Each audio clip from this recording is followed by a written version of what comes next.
এই যে নামাজ কতটুকু হবে মুফতিরে জিজ্ঞাসা করে দেখে। মসজিদের মধ্যে সুদের টাকা দান করলে কতটুকু হালাল হবে, মসজিদের মধ্যে ঘুষের টাকা দান করলে কতটুকু হালাল হবে।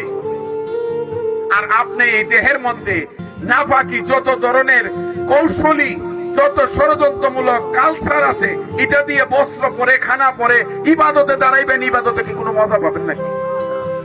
আমি আপনাকে কলবের সবক দিলাম, সুলতান আসকার দিলাম, জিয়ারত দিলাম, সায়ের দিলাম, বেলায়েত বুঝাইলাম, বেলায়েতি সুকরা কুবলা আউলিয়া ফানা বিল্লাহ বাকা বিল্লাহ সব আমি বলে দিলাম। আরে বাবা আপনার তো গুলাতে গেল। তরিকতের প্রথম মাকাম হইল কলব, আর কলবের তাসাউফের মূল ভিত্তি হইল তওবা। কথা সুবহানাল্লাহ। এটা হলো তওবার মাকাম।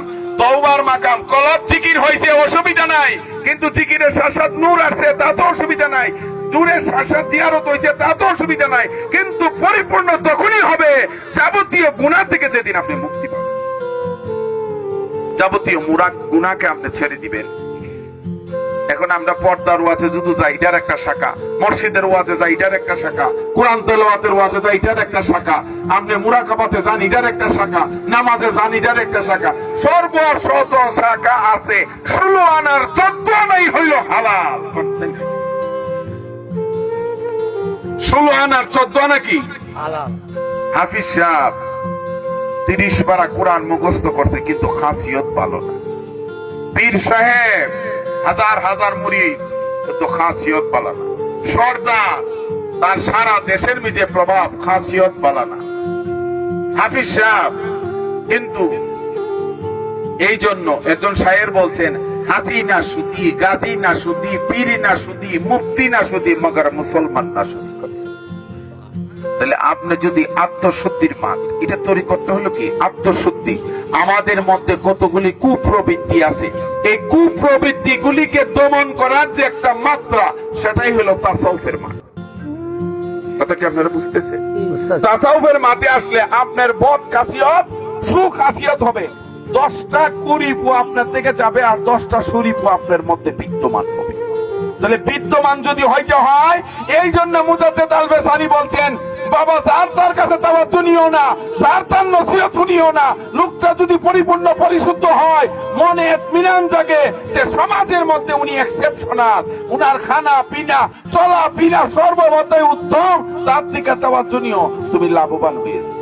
সুবহানাল্লাহ। লোকটা অনেক জ্ঞানী, অনেক তাফসীর বলে, কিন্তু লোকটা সুদের উপর টাকা খায়, সুদের বাড়িতেও টাকা খায়। তাহলে একজন তাসাউফপন্থী কি যে কেউ বাড়িতে খাইতে পারে?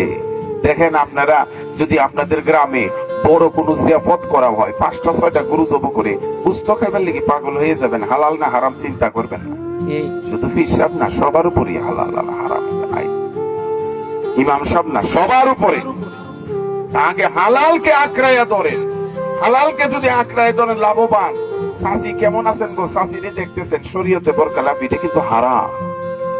ইমাম সাহেবগণ, খতিব সাহেবগণ, পর্দাওয়ালা মানুষের সংখ্যা খুবই কম।